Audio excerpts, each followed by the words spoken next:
मातृभूमी शिक्षण संस्थेच्या शिवसंस्कार उपक्रमांतर्गत महाराष्ट्र, गोवा, कर्नाटक, गुजरात या चारही राज्यात वर्षभर घेतल्या गेलेल्या ऑनलाईन विविध ऐतिहासिक स्पर्धांचा दुसरा भव्य वार्षिक सन्मान सोहळा सावंतवाडीमध्ये 13 ऑक्टोबरला पार पडला।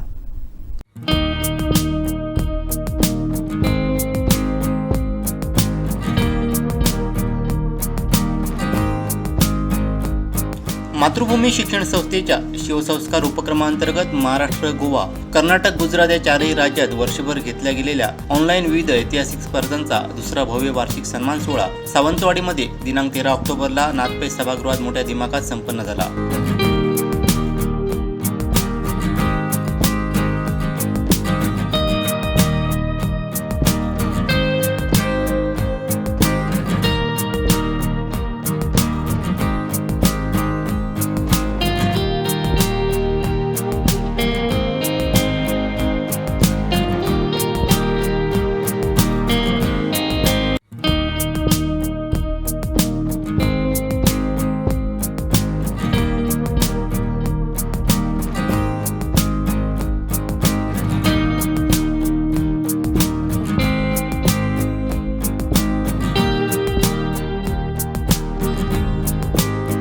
गतवर्षी पहिला सन्मान सोहळा गोव्याचे मुख्यमंत्री प्रमोद सावंत यांच्या हस्ते रवींद्र भवन साखळे येथे पार पडला होता।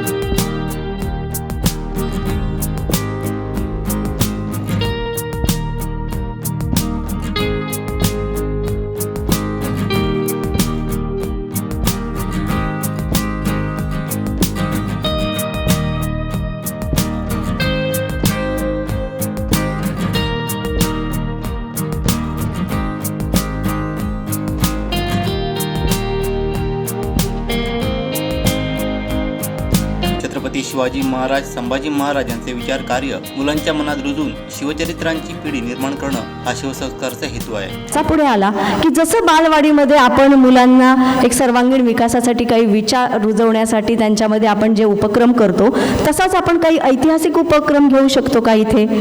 तर मग शिवविचारांची, शिवसंस्काराची आपण स्थापना केली आणि ज्यामध्ये आपण महाराष्ट्र, गोवा, कर्नाटक, गुजरात या राज्यांमध्ये आपण शिवसंस्कार घेऊन गेलो आणि उदंड प्रतिसाद आपल्याला तिथून मिळालेला आहे। छत्रपती शिवाजी महाराज हे गोष्टीच्या पलीकडे आपल्याला समजावेत, कुठेतरी आपल्या त्यांच्या पराक्रमाच्या पलीकडे आपल्याला ते समजावेत, उमजावेत, यासाठी आमचे मॅडम म्हणतात की लहान जो घडा असतो तो घडा ज्यावेळी भरणा अर्धवट असतो त्याच वेळी त्या घड्यामध्ये घातलं पाहिजे आणि ते काम शिवसंस्कार करतं। अगदी लहान शिशु गटापासून लहान लहान मुलांमध्ये शिवप्रेम निर्माण करण्याचं काम शिवसंस्कार करतो। कारण या आपल्या संस्थेचं ब्रीदवाक्य असं आहे की शिवसंस्कृतीचं जतन आणि शिवविचारांचं मंथन। मंथन हा शब्दप्रयोग आपण मुद्दाम केलेला आहे की ज्यावेळी सागर मंथन झालं त्यावेळी अनेक रत्न बाहेर पडलीत। तद्वत जेव्हा शिवाजी महाराजांच्या विचारांचं मंथन या ठिकाणी होणार आहे आणि प्रत्येक मनामनामध्ये शिवप्रेम जागरूक होणार आहे तेव्हा आपल्याला निश्चितच भावी पिढीमध्ये अनेक शिवरत्न निर्माण होतील।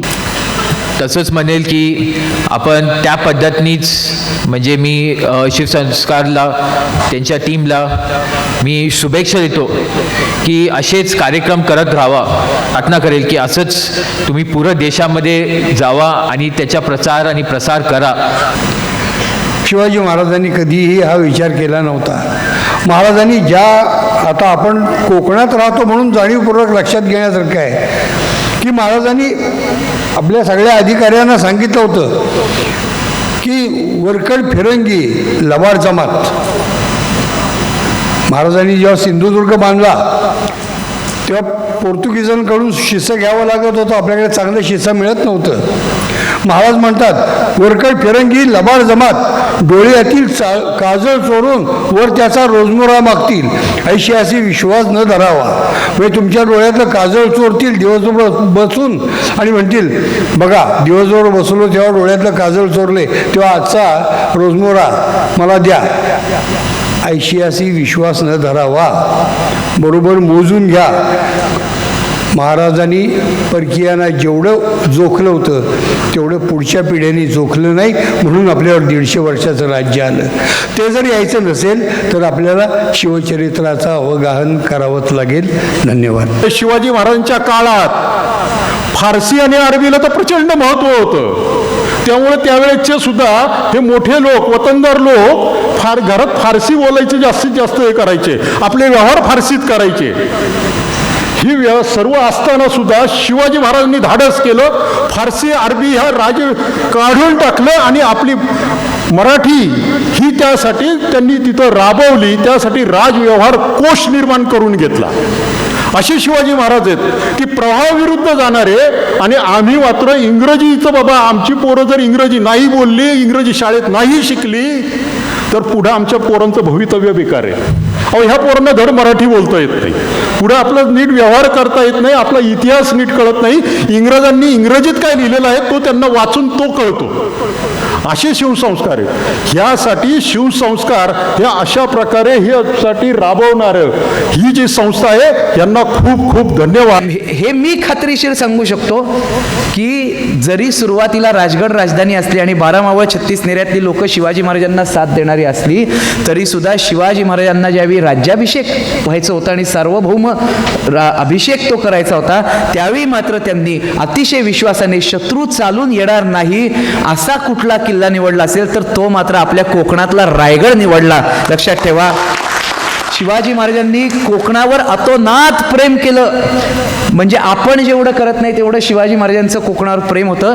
कोकणात शिवाजी महाराजांनी रचलेला इतिहास लढायांरूपी असेल, कारभार रूपी असेल, पण बांधकामामध्ये शिवाजी महाराजांनी त्यावेळी मराठा आरमाराला किंवा मराठा मावळ्यांना आरमाराची बिलकुल सवय नव्हती आणि जलदुर्ग कसे बांधावेत हे आपल्याकडे त्यावेळी थोडंसं थांबलं होतं. गडकिल्ले आपण डोंगरातले बांधू शकतो, पण शिवाजी महाराजांनी सिंधुदुर्ग, सुवर्णदुर्ग, पद्मदुर्ग असे सागरातले किल्ले बांधून सुद्धा कोकणात एक वेगळा इतिहास घडवलेला आहे आणि त्याच किल्ल्यांनी पुढे सागरी सीमांचं रक्षण केलं.